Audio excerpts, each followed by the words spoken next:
Well, in the heat of the campaign, Rahul Gandhi called the JDS Janata Dal Sangh Parivar. But today, the Congress party has decided to truck with the JDS and even allow H.D. Kumaraswamy to become the next chief minister. But the suspense is far from over. The BJP has emerged as the single largest party, though it is short of majority, and Yediyurappa has staked his claim to form government. The voters of the state have given a split verdict, and a hung assembly has now put the ball in the governor's court. That's the final tally: 78 for the Congress, 104 for the BJP. JDS playing king and kingmaker with 38, and the two independents are trucking it with the Congress party, is the Congress's claims. Before we go any further, here are the sights and sounds of what has been a day of high drama in Bengaluru, which ended with a mad dash to the governor's residence.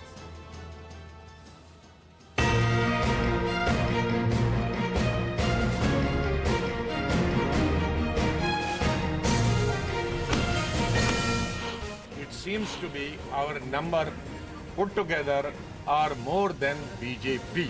Congress trying to come back to power from backdoor, which people of Karnataka will never tolerate.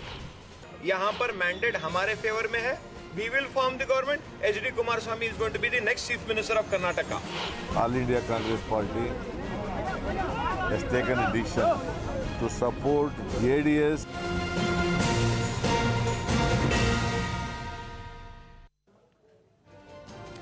Well, they say even a day is not long enough in Indian politics, and what a day it's turned out to be. In the morning, it looked like the BJP was home, crossing the majority number of 113, but look how the story has played out. This evening, we're talking about the Congress and the JDS coming together to try and form government in Karnataka. The BJP not giving up just yet.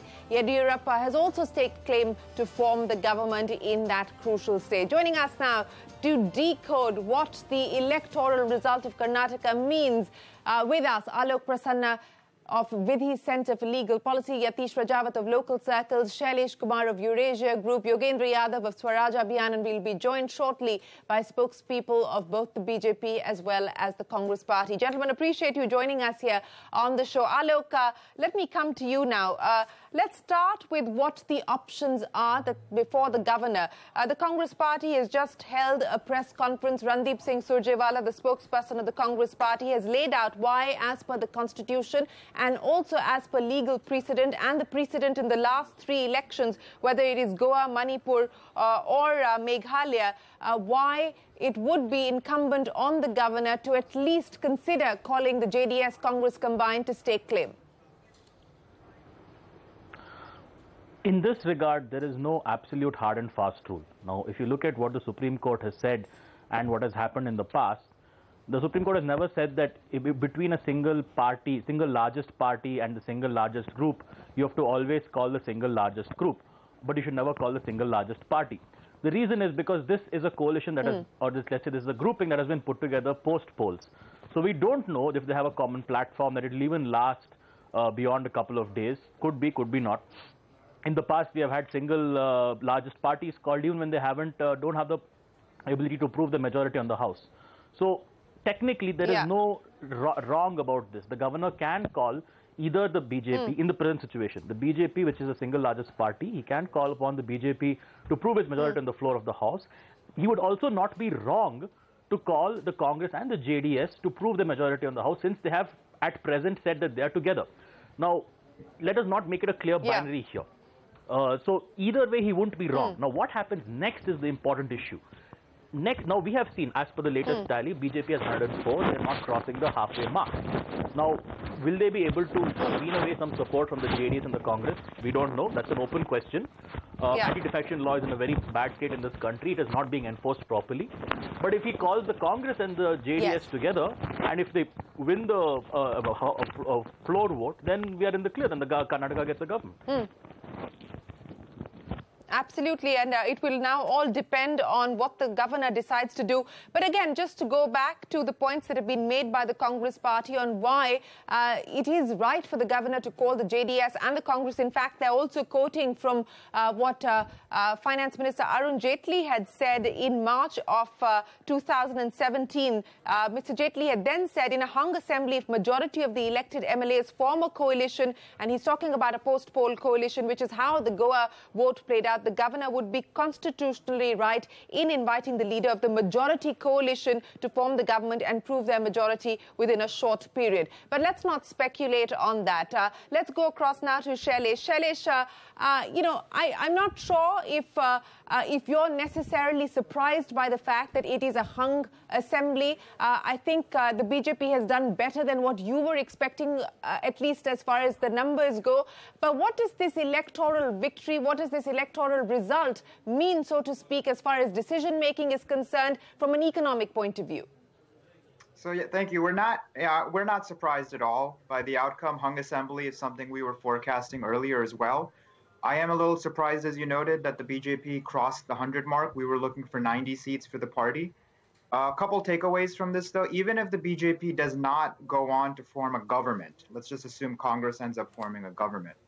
From a perspective of who actually won, the fact that the BJP picked up in excess of 60 seats, the fact that they have now rivaled one of their best performances in pure seat counts in the state, is a very good sign in terms of how the party is performing 4 years into the administration, and they're still able to almost flip a state like Karnataka 4 years in. And this is after the fact that Karnataka has a history of voting against the party that's in Delhi. So this is a very big signal as far as any concerns about is BJP popular or not.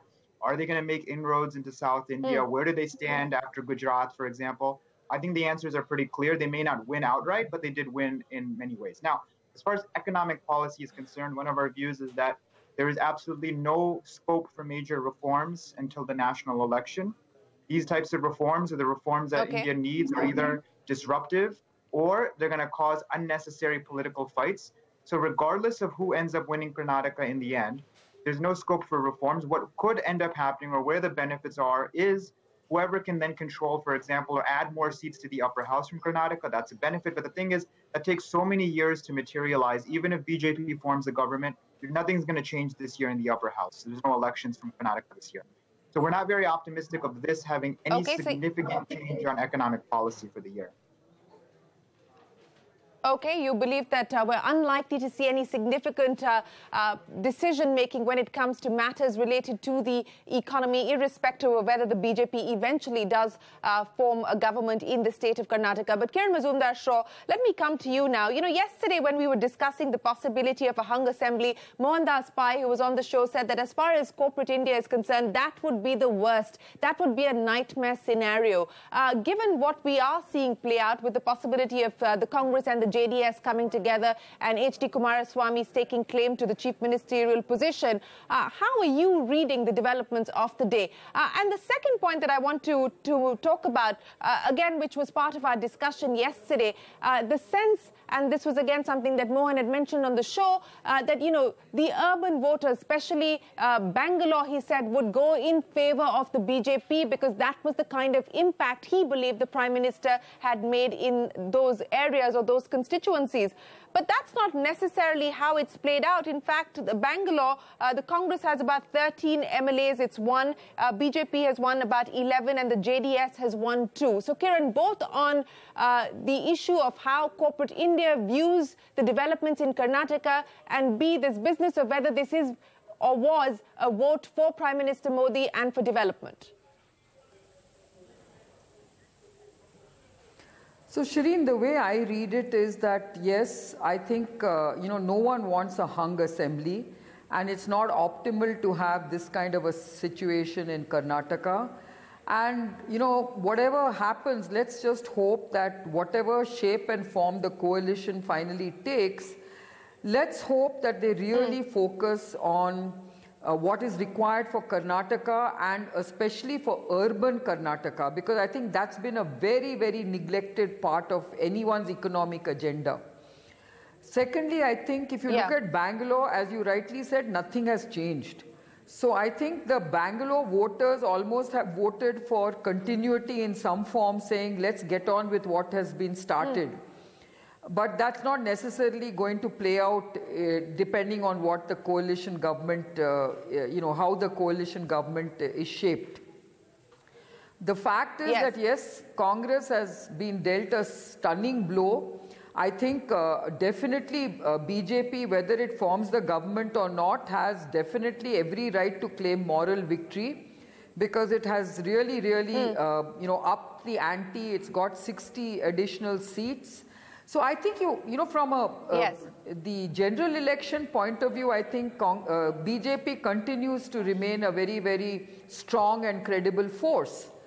And I think as far as we are concerned, you saw the response of the market when BJP was beginning to lead. So I think what the business community, I think, wants is stability, wants continuity, and wants a very strong focus on economic reforms. So I think as long as we focus on that, I don't think whether it's a coalition government or not is going to matter. What is going to be very difficult for Karnataka is if a coalition government suddenly, changes its focus on the sort of the whole development agenda for some reason, and sort of again takes away from Bangalore and all that is required here, then that will be very, very disappointing.